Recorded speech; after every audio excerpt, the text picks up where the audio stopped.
মেয়েকে বিয়ে দিয়েছি গত মাসে, একমাত্র মেয়ে। ছেলেটা এখনো ছোট, কলেজে পড়ে। আজ মেয়ের বাসা থেকে দাওয়াত এসেছে, ইফতারের দাওয়াত। কাল রাতেই মেয়েকে ফোন দিয়ে জিজ্ঞাসা করলাম, তোর কি কি খেতে ইচ্ছা করছে মা, তোর জন্য কি কি আনবো। মেয়ে আমার অনেক লম্বা একটা লিস্ট করে মেসেঞ্জারে পাঠালো, কিন্তু লিস্টের কোথাও মেয়ের পছন্দের কোনো খাবার দেখলাম না। তখন আমি আমার মিসেসকে বললাম, মেয়ে তো বাসায় থাকতে জীবনেও মিষ্টি খায়নি, তাহলে এখানে আজ 4 পদের মিষ্টি আনতে বললো কেন? ফলও তো কখনো জোর করে খাওয়াতে পারি নাই, তবুও এখানে 6 পদের ফলের নাম লিখে দিয়েছে। আবার লিখে দিয়েছে 10 কেজি দেশি গরুর দুধ, 8টা দেশি মুরগি। এগুলো তো তাকে বাসায় থাকতে কখনো জোর করে খাওয়াতে পারতাম না। 1 মাসের মধ্যে মেয়ের রুচি এত বদলে গেছে। যাক, ভালোই অভ্যাস হয়েছে তাহলে। আমার মিসেস আমার কোনো কথার উত্তর দিল না। এসব নিয়ে যেন তার কোনো মাথা ব্যথাই নেই। যাই হোক, সকাল সকাল বাজারে গিয়ে দেশি মোরগ আনলাম, আর আগের রাতে একজনকে বলে দিয়েছিলাম দেশি গরুর দুধ আনতে, সেও নিয়ে এসেছে। আর যাওয়ার পথে ফল মিষ্টিগুলো নিয়ে যাব। আমার বাসা থেকে মেয়ের বাসায় যেতে বড় জোর আধা ঘন্টা সময় লাগে। রাস্তায় জ্যাম থাকলে এর একটু বেশি সময় লাগতে পারে। এক সিএনজিতে বসার জায়গা হচ্ছে না, কারণ আমার হাতে অনেকগুলো দেশি মোরগ, মুরগি, দুধ।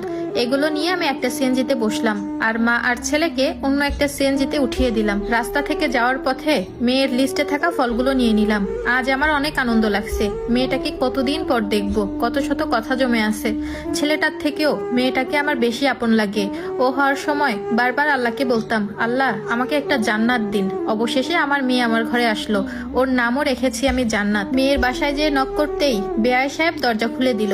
একে একে সবাই আসলো আমাদের স্বাগতম জানাতে, কিন্তু মেয়েটা এলো না। যা যা এনেছি সব তাদের হাতে তুলে দিচ্ছিলাম, কিন্তু কারো মুখে তেমন কোনো আনন্দ দেখলাম না। আমরা বসার পরেই মেয়েটা আমার দৌড়ে এলো। দৌড়ে এসে হেসে দিয়ে বলল, আব্বা তুমি আগের থেকে অনেক শুকিয়ে গেছো। আমি উঠে দাঁড়িয়ে মেয়েটাকে যেই জড়িয়ে ধরতে গেলাম, তখন মেয়েটা বলল, আব্বা আমার গায়ে অনেক ঘাম, তুমি ফ্যানের নিচেই বসো, আমি চুলায় রান্না রেখে এসেছি, আমি এখন যাই। এই বলে তার মা আর ভাইয়ের সাথে কুশল বিনিময় করে সে চলে গেল। আমাদের সাথে ড্রয়িং রুমে বসেছিল মেয়ের শ্বশুর, শাশুড়ি, ননদ, দেবর, জামাই। আমার অনেক পানির পিপাসা লেগেছে, কিন্তু রোজা রেখেছি, তাই পানি খাওয়া সম্ভব না। বেআই সাহেব আমাকে দেখে বললেন, আপনার হয়তোবা অনেক গরম লাগছে, আমার রুমে এসে বসেন।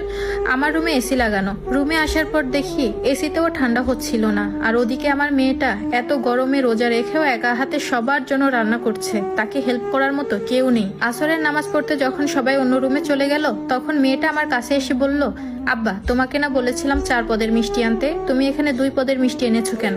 আর মুরগিগুলোও তো বেশ ছোট, তরমুজটাও অনেক ছোট। কথাগুলো শুনেই আমার মনটা অনেক খারাপ হয়ে গেল। এদিকে আমার স্ত্রী কথাগুলো বেশ স্বাভাবিকভাবেই শুনলো। জামাই ঘরে ঢুকতেই মেয়েটা আবার আমার রান্নাঘরে চলে গেল।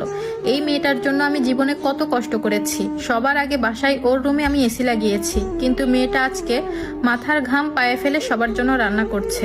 মেয়েকে বিয়ে দেওয়ার সময় জামাইকে একটা এসি